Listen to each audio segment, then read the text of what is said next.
I'm about to demonstrate for you how what we call marginal gain theory affects your revenue production capability, and how, if deployed properly, it's capable of driving serious double-digit year-on-year growth in your revenue output. But before I do that, I'd just like to share with you some really interesting real-world examples of people who've been spectacularly successful in their chosen fields by using exactly this formula.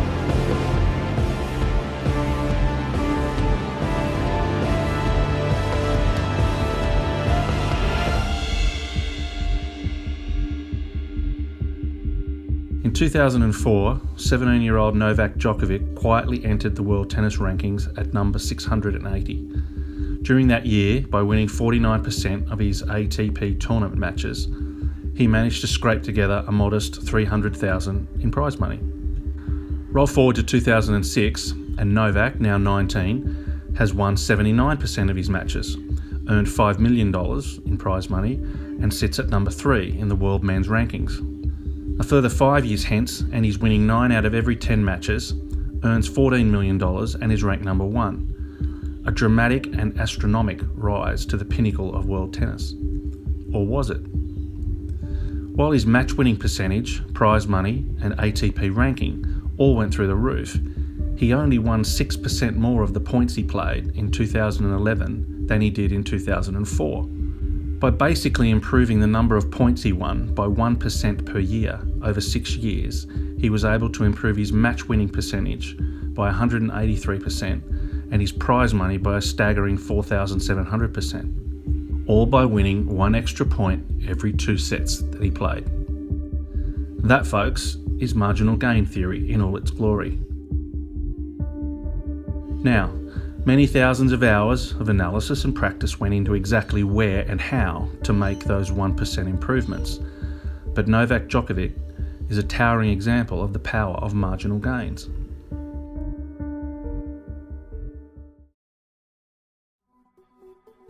In 2010, Rory McIlroy was already the 36th best professional golfer in the world. But as anyone who plays golf can tell you, it's literally a game of inches. I put it to you, it's actually a game of millimetres. The two most critical metrics in the game of golf are putts per round and shots per round. Do both of these well and you win. A lot. Between 2010 and 2019, Rory McIlroy improved those two metrics by 1.2% and 1.1% respectively, a little more than 0.1% every year. But those tiny improvements, made consistently over and over, catapulted him to superstardom and the world's number 1 ranking, just 0.1% per year.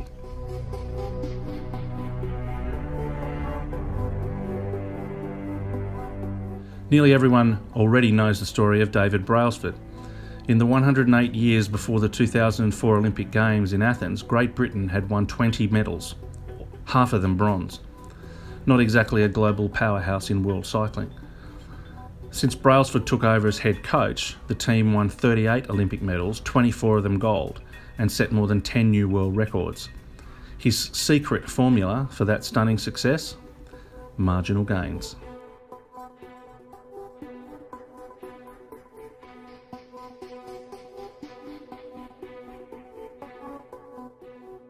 Michael Lewis's best-selling book Moneyball, later made into the movie of the same name starring Brad Pitt, documented the transformation of the serially underperforming Major League Baseball franchise, the Oakland Athletics, applying a combination of an analytics model called sabermetrics and marginal gain theory. The A's still hold the Major League record for most consecutive wins in a season, and the model originally employed by Billy Beane, the Oakland general manager, transformed the sport and industry of baseball.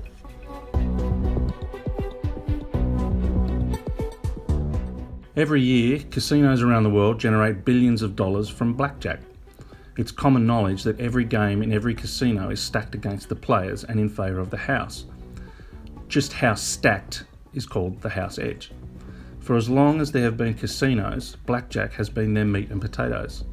Day in and day out, hoovering up cash like giant black holes in space. Between 57% and 65% of casino revenues come from blackjack. And yet, Blackjack has the smallest house edge of all the games played, averaging out at roughly 1%. What that means practically is that out of every 100 blackjack hands, the player will win between 48 and 49, and the casino between 51 and 52. That's how narrow the gap between poverty and phenomenal wealth is, 1%. That's why, incidentally, casinos simply can't abide card counters. They call them cheats, which is pretty ironic given they are the ones who openly stack the gaming odds in their favour. And as soon as they even suspect a card counter, that person is out the door forever. All for a 1% advantage. Which brings us to RPMGi and our marginal gain theory for revenue. The house edge of the global sales game at the moment is 98%. For every sales opportunity that arises, sellers lose, or fail to sell, 98% of the time. That's because only a third of leads turn into opportunities, a third of those opportunities turn into offers, and 20% of the offers turn into sales. A third times a fifth is just over 2%. But like Novak Djokovic, Rory McIlroy, David Brailsford, and Micah Ponte, marginal gain theory can transform that suboptimal performance, providing, of course, it's correctly applied. Add 1% to the conversion metrics at each core stage of that pipeline, 33% to 34% and 20% to 21%, and the overall revenue output goes up by 13%. Unfortunately, this formula works just as well in reverse. Small degradations at each stage accumulate to much larger overall decreases in output. What we see a lot is that inside organisations, there are a number of positive things improving performance and an equal number of negative things zeroing out the positives and leaving the business right where it started, in spite of a lot of investment and effort. And we see that a lot. Hence the importance of understanding all the drivers of revenue and how they relate to each other. There's no point in spending a truckload of money to improve 3 to 4 things if terrible performance elsewhere is going to negate those improvements. You're actually better off doing nothing at all. At least you won't waste your money. This RPMGi heat map illustrates the 36 core revenue drivers, and we use it to help our clients understand what to stop doing, what to keep doing, and where to focus their improvement efforts.